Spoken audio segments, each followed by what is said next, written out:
नमस्कार दोस्तों, स्वागत है आप सबका हमारे channel disease and medicine awareness में। आज हम लोग जिस बीमारी के विषय में जानकारी प्राप्त करेंगे उसका नाम है अस्थमा या दमा। इस वीडियो में हम जानेंगे कि अस्थमा क्या होता है, अस्थमा के लक्षण क्या क्या होते हैं, अस्थमा होने के कारण क्या क्या होते हैं, अस्थमा बीमारी का पता लगाने के लिए कौन कौन सी जांच की जाती हैं, अस्थमा का इलाज कैसे किया जाता है और सर्दियों के मौसम में अस्थमा से बचाव कैसे किया जाए। इन सभी टॉपिक्स पर विस्तार से चर्चा करेंगे। तो आइए आज का वीडियो शुरू करते हैं।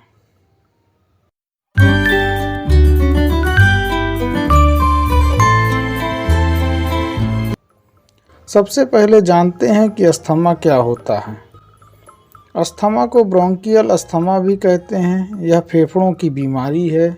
इसमें वायु मार्ग संकीर्ण होकर सूज जाते हैं तथा बलगम द्वारा अवरुद्ध हो जाते हैं, जिससे मरीज को सांस लेने में परेशानी होती है। जैसे कि आप चित्र में देख रहे हैं, एक फेफड़े में पेड़ के जड़ जैसी बहुत सी संरचनाएं होती हैं। यही फेफड़े के अंदर वायु मार्ग का काम करती हैं। एक सामान्य व्यक्ति के वायु मार्ग अंदर से चौड़ी और पूरी तरह से खुली रहती है, जिससे उसे सांस लेने में कोई परेशानी नहीं होती है। किंतु अस्थमा से ग्रसित व्यक्तियों का वायु मार्ग सूजने की वजह से अंदर से संकरा हो जाता है तथा कुछ बलगम जमा होने से उसके अंदर स्पेस और कम बचता है। अतः अस्थमा के मरीजों को सांस लेने में परेशानी होती है। अस्थमा एक तरह से लाइलाज है, परंतु कुछ दवाओं और एहतियात के जरिए हम इस पर काबू पा सकते हैं, लेकिन इससे पूरी तरह से छुटकारा पाना थोड़ा मुश्किल है। अस्थमा एक खतरनाक बीमारी है। इस बीमारी में व्यक्ति को दौरे अर्थात अस्थमा के अटैक भी पड़ सकते हैं, जिसके कारण मरीज को अधिक तकलीफ होती है तथा कभी कभी उसकी मृत्यु भी हो जाती है। यह बीमारी मरीजों को बरसात और सर्दियों के मौसम में अधिक परेशान करती है। अस्थमा के लक्षण, सिम्टम्स ऑफ अस्थमा। नंबर 1, सांस लेने में तकलीफ होना तथा सांस फूलना। अस्थमा की बीमारी में अक्सर मरीजों को सांस लेने में तकलीफ होने लगती है और सांस फूलने लगती है। नंबर 2, अत्यधिक खांसी होना। अस्थमा के मरीजों को प्रायः अत्यधिक खांसी भी होने लगती है तथा खांसी के साथ बलगम भी आ सकता है। नंबर 3, छाती में दर्द होना। अस्थमा में सांस फूलने के कारण छाती में जकड़न और दर्द हो सकता है। नंबर 4, सांस में घरघराहट अर्थात व्हीजिंग की आवाज़ आना। अस्थमा के मरीजों में जब तेज़ तेज़ सांस चलने लगती है तो घरघराहट की आवाज़ आती है।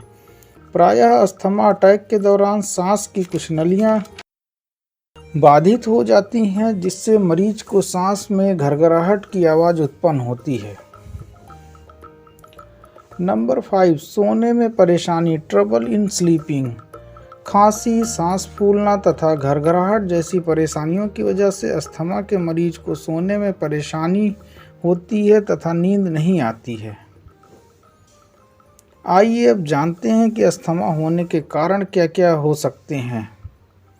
यह स्पष्ट नहीं है कि कुछ लोगों को दमा क्यों होता है और अन्य को नहीं, लेकिन यह संभवतः पर्यावरण और आनुवंशिक कारकों के संयोजन के कारण होता है। किंतु कुछ ऐसे फैक्टर होते हैं जिनके कारण अस्थमा होने की संभावना बढ़ जाती है, जैसे कि नंबर 1, सर्दी और फ्लू जैसे संक्रमण होना। यदि सर्दी और फ्लू जैसे संक्रमण है किसी को तो उन्हें अस्थमा अटैक होने की संभावना बढ़ जाती है। Number 2, allergy. कई लोगों को कुछ चीज़ों से एलर्जी होती है, जैसे पराग कण, धूल के कण, जानवरों के फर या पंख आदि, जिसके कारण उन्हें अस्थमा का अटैक होने की संभावना बढ़ जाती है। नंबर 3, वायु प्रदूषण, एयर पॉल्यूशन। बाहर की कई चीज़ें अस्थमा अटैक का कारण बन सकती हैं। वायु प्रदूषण में फैक्ट्री उत्सर्जन, कार का धुआं, जंगल की आग का धुआं और बहुत कुछ शामिल है, जिनके कारण लोगों को अस्थमा का अटैक हो सकता है। नंबर 4, मौसम या वेदर। यह एक महत्वपूर्ण कारण होता है अस्थमा अटैक होने का। अस्थमा के मरीजों में मौसम बदलने के साथ परेशानी बढ़ने लगती है। खास तौर से बारिश और सर्दियों के मौसम में ऐसे लोगों को सांस की तकलीफ परेशान करती है। बारिश तथा सर्दियों के मौसम में नमी अधिक होने और धूप की कमी से दमा के मरीज परेशान होते हैं। नंबर 5, कसरत या एक्सरसाइज। यदि कोई अस्थमा से पीड़ित व्यक्ति कठिन एक्सरसाइज या अधिक परिश्रम वाला कार्य करता है तो उसे अचानक अस्थमा का अटैक हो सकता है, जिससे उसे सांस लेने में परेशानी उत्पन्न हो सकती है। इसे एक्सरसाइज इंड्यूस्ड अस्थमा अटैक कहते हैं। नंबर 6, धूम्रपान करना, स्मोकिंग। यदि आप या आपके घर में कोई धूम्रपान करता है तो आपको अस्थमा होने का खतरा अधिक होता है। इससे बचने के लिए धूम्रपान छोड़ना ही सबसे अच्छा उपाय है। एक बार जब आप अपने अस्थमा के ट्रिगर्स को जान जाते हैं तो उनसे बचने की कोशिश करने से आपको अस्थमा के लक्षणों को नियंत्रित करने में मदद मिल सकती है। आइए अब बात करते हैं निदान अर्थात डायग्नोसिस की। आमतौर पर मरीज में दिखने वाले लक्षण और कुछ साधारण टेस्ट या जांच से अस्थमा का पता लगाया जा सकता है। आइए देखते हैं कि अस्थमा का पता लगाने के लिए कौन कौन से टेस्ट किए जा सकते हैं। Number 1, fractional exhaled nitric oxide test अर्थात फेनो टेस्ट। फेनो टेस्ट में आप एक मशीन में सांस लेते हैं जो आपकी सांस में नाइट्रिक ऑक्साइड के स्तर को मापती है। इस टेस्ट के द्वारा आपके फेफड़े में सूजन का पता लगाया जाता है, जिससे अस्थमा के डायग्नोसिस में मदद मिलती है। Number 2, spirometry. इस टेस्ट को करने के लिए आप एक मशीन में फूंक मारते हैं जो यह बताती है कि आप कितनी तेज़ी से सांस बाहर निकाल सकते हैं और कितनी हवा आप अपने फेफड़ों में रोके रह सकते हैं। Number 3, chest X-ray. छाती का एक्सरे खींचकर भी अस्थमा का पता लगाया जा सकता है। Number 4, allergy test. कोई अस्थमा से पीड़ित व्यक्ति को किन चीज़ों से एलर्जी है जिनके कारण उसे अस्थमा का अटैक हो सकता है, उसे पता करने के लिए एलर्जी टेस्ट किया जाता है।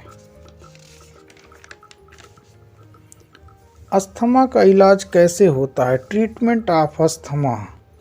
फिलहाल वर्तमान में अस्थमा का कोई इलाज नहीं है, लेकिन इलाज के द्वारा अस्थमा के लक्षणों को नियंत्रित किया जा सकता है ताकि आप सामान्य और सक्रिय जीवन जी सकें। अस्थमा के इलाज में मुख्य रूप से इन्हेलर्स का प्रयोग किया जाता है, किंतु यदि अस्थमा गंभीर रूप में है तो कई अन्य प्रकार की दवाइयों का भी प्रयोग किया जाता है। अस्थमा का इलाज 2 सिद्धांतों के आधार पर किया जाता है। Number 1, long term asthma control medication. इन दवाइयों को प्रतिदिन इस्तेमाल किया जाता है। इनसे अस्थमा कंट्रोल रहता है। इसमें कॉर्टिकोस्टेरॉइड के इन्हेलर जैसे फ्लूटिकासोन, बुडेसोनाइड, बेक्लोमेथासोन, मोमेटासोन आदि का प्रयोग किया जाता है। जैसे कि फ्लोहेल इन्हेलर, इसमें फ्लूटिकासोन होता है। बुडेकॉर्ट इन्हेलर, इसमें बुडेसोनाइड होता है। बेक्लेट इन्हेलर, इसमें बेक्लोमेथासोन होता है। आस्मानेक्स इन्हेलर, यह मोमेटासोन का इन्हेलर होता है। कुछ इन्हेलर 2 प्रकार की दवाइयों के कॉम्बिनेशन से भी बनाए जाते हैं, जैसे कि फ्लूटिकासोन साल्मेटेरॉल, बुडेसोनाइड फार्मोटेरॉल, फार्मोटेरॉल मोमेटासोन आदि। जैसे कि इनके मार्केट में उपलब्ध कुछ ब्रांड भी जान लेते हैं। मैक्सीफ्लो, सीरोफ्लो। इनमें कुछ खाने की दवाइयों का भी प्रयोग किया जाता है, जैसे कि थियोफाइलिन, मोन्टेलुकास्ट आदि। नंबर 2, क्विक रिलीफ या रेस्क्यू मेडिकेशंस। यह दवाइयाँ बहुत तेज़ी से असर करती हैं और इन्हें प्रायः अस्थमा के अटैक होने पर इस्तेमाल किया जाता है। इसमें क्विक रिलीफ ब्रोंकोडायलेटर्स के इन्हेलर, टायोट्रोपियम आदि का प्रयोग किया जाता है, जैसे कि टिओवा इन्हेलर। कुछ कॉर्टिकोस्टेरॉइड्स के टैबलेट और उनके इंजेक्शन का भी प्रयोग किया जाता है, जैसे कि प्रेडनिसोलोन, मिथाइल प्रेडनिसोलोन आदि। सर्दियों के मौसम अर्थात ठंडे मौसम में अस्थमा से कैसे बचा जाए?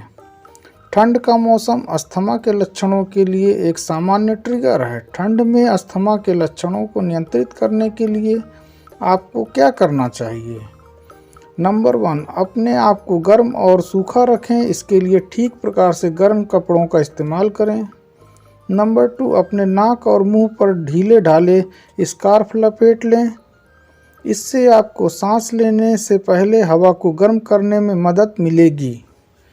नंबर 3, सर्दियों में अपना इन्हेलर सदैव अपने साथ रखें और आवश्यकता पड़ने पर उसका उपयोग करें।